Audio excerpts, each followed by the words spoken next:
5 सितंबर 2021 शिक्षक दिवस का दिन शिक्षकों के लिए बहुत ही बड़ा दिन। और उस दिन कई अभ्यर्थियों के माध्यम से, शिक्षक अभ्यर्थियों के माध्यम से पटना की धरती पर आंदोलन की बातें कही जा रही हैं। चाहे आप 1 to 5, 6 to 8 में सिलेक्टेड जो अभ्यर्थी हैं, जिनकी काउंसलिंग हो रखी है, उनको नियुक्ति पत्र देने की बातें हो, चाहे प्रधानाध्यापक से संबंधित एसटीईटी अभ्यर्थियों को वंचित रखने की बातें हो, तमाम अभ्यर्थी जो हैं वो पटना के सड़कों पर आंदोलन की बातें कह रहे हैं। इसके साथ ही साथ एसटीईटी 19 के भी कुछ अभ्यर्थी जो हैं, क्वालिफाई अभ्यर्थी, वो जो है आंदोलन की बातें कह रहे हैं। इन सभी सिनेरियो को देखते हुए मैंने आपको पहले भी इस बात से अवगत कराया है कि आंदोलन अगर वाजिब मांग को लेकर के की जाए तब तो सरकार सुनती है, लेकिन गैर वाजिब मांगों को लेकर के किया जाने वाला आंदोलन सरकार कहीं से नहीं सुनती है, सिरे से इनकार करती है। शिक्षा मंत्री महोदय ने बहुत बड़ा बयान कल दिया है और उन आंदोलन करने वाले लोगों को, देखिए मुद्दे को समझिए। जो लोग नियुक्ति की मांग कर रहे हैं उनका मांग कहीं ना कहीं जायज़ है कि आपने काउंसलिंग करवा रखी है तो आप नियुक्ति पत्र दीजिए, लेकिन उन पे समस्या यह है कि अभी 3rd राउंड काउंसलिंग की बातें हैं, मामला यहाँ अटका पड़ा है। दूसरी महत्वपूर्ण बात कि जो प्रधानाध्यापक से संबंधित अभ्यर्थी हैं जो कि आंदोलनरत हैं, उनके साथ समस्या यह है कि नियमावली बन चुकी है, उस पर संशोधन इतनी आसानी से संभव नहीं है और उसमें एसटीईटी अभ्यर्थियों को जो अनुभव नहीं है उनको वंचित रखा गया है। ये 2 परेशानी। अब तीसरी परेशानी आप सब जो है उससे वाकिफ़ हैं कि क्या डिमांड है और क्या नहीं है।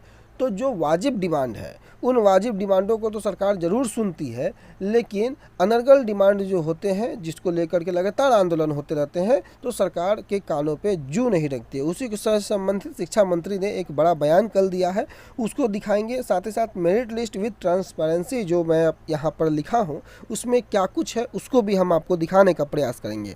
सबसे पहले मैं मेरिट लिस्ट की बातें कर लूँ। कल एक अभ्यर्थी के माध्यम से मुझे एक भेजा गया जो कि आप देख सकते हैं कि combined entrance test for BEd CET BEd 2021 Lalit Narayan Mithila university Kameshwar Nagar Darbhanga का ये है। और इसमें किस प्रकार से मेरिट लिस्ट तैयार किया गया और उनका यह मानना है कि इस चीज़ को मैं दिखाता, मैं इसको आपको यहाँ पर मेंशन कर रहा हूँ कि देखिए यहाँ पर कैसे ये जो तैयार हुआ था, ये जो एग्जामिनेशन हुआ था, इसी प्रकार से एक तरीके से ट्रांसपेरेंसी बरतनी चाहिए थी। इसमें देखिए कैटेगरी क्या है इनका वो दिया हुआ है, जेंडर क्या है, डेट ऑफ बर्थ क्या है, सीएमएल रैंक यानी कंबाइंड मेरिट लिस्ट में इनका रैंक क्या है तो 10,681 रैंक है और माइनॉरिटी नहीं है, रिजल्ट क्वालिफाइड है, फिजिकली हैंडीकैप्ड नहीं है। उसके साथ ही साथ यहाँ डोमिसाइल देखिए बिहार के हैं, मैरिटल स्टेटस अनमैरिड है, एज भी दिया हुआ है। साथ ही साथ कैटेगरी में क्या रैंक है इनका तो 2498, डोमिसाइल स्टेटस बिहार का, मार्क्स इन्होंने कितना लाया है तो 82। यानी कि यहाँ पर सीएमएल कंबाइंड मेरिट लिस्ट जो है उसमें रैंक क्या था 10,681 और अपने कैटेगरी में क्या रैंक था तो यहाँ पर आपको 2,498। ये सारी चीज़ें जो हैं वो स्पष्ट रूप से यहाँ पर दर्शाया गया था, जिससे कि अभ्यर्थी कहीं ना कहीं जो पारदर्शिता की बातें करते हैं कुछ हद तक पारदर्शिता बहाल होती है।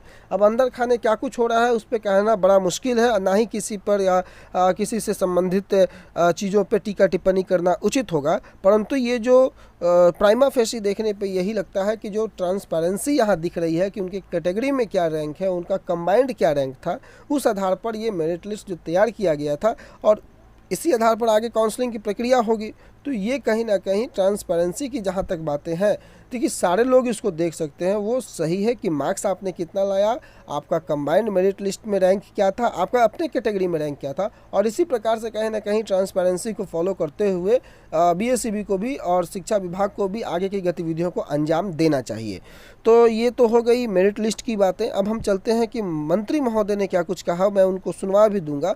पहले आपको मैं बता दूं कि 5 सितंबर शिक्षक दिवस के दिन पटना में अभ्यर्थियों के आंदोलन की जो तैयारी कर रहे हैं, इस मामले में शिक्षा मंत्री विजय कुमार चौधरी ने स्पष्ट कह दिया कि आंदोलन से कुछ नहीं होने वाला है, नियोजन समय पर ही होगा। जी हाँ, ये बातें जो निकल कर के आई कि आंदोलन से कुछ नहीं होगा, नियोजन समय पर ही होगा, और यही बातें मैं लगातार आपको समझाने का प्रयत्न कर रहा हूँ कि सरकार से आप दबाव उसी चीज़ों के लिए बनवा सकते हैं जो चीज़ें मानने लायक हो। अब नियोजन आप आज चाहेंगे, जैसे सपोज कीजिए 7th फेज़ को लेकर के आप अगर अभी 10 आंदोलन छोड़ दीजिए, 10 लाख आंदोलन कर देंगे तो 7th फेज़ स्टार्ट नहीं होने वाला है, इसलिए क्योंकि 6th फेज़ ख़त्म नहीं हुआ है। तो डिमांड होनी चाहिए आपको समय के अनुरूप, परिस्थितियों के अनुरूप। बाकी कई लोग आंदोलन कर रहे हैं, देखना होगा कि क्या सफलता उनको मिलती है या नहीं मिलती है, केवल उनका समय बेकार होता है या कुछ निकल के भी आता है, ये तो वक्त बताएगा। लेकिन यहाँ मंत्री महोदय ने क्लियर कह दिया कि आंदोलन से कुछ नहीं होने वाला है, नियोजन समय पर ही होगा। अब क्या कुछ मंत्री महोदय ने कहा उनको भी आप सुन लीजिए, उसके बाद आप खुद निर्धारित कीजिएगा कि क्या सही है और क्या गलत है। समझा दीजिएगा, अगर आप उनका अपना और प्रदेश का भला चाहते हैं तो उनको विभाग की तरफ से समझा दीजिएगा कि अभी जो हजारों बहालियां होती है उनके आंदोलन के कारण नहीं हो रही है, तो आप उनको बता दीजिएगा हर चरण की बहाली सरकार उचित समय पर करेगी ही। सरकार प्रतिबद्ध है शिक्षकों की नियुक्ति के लिए। और आप ये नहीं समझते हैं कि अगर ये विभाग की प्रतिबद्धता नहीं होती तो उच्च न्यायालय में इतने वर्षों से लंबित मामले पर लगातार विशेष उल्लेख करके इजाजत नहीं लेती।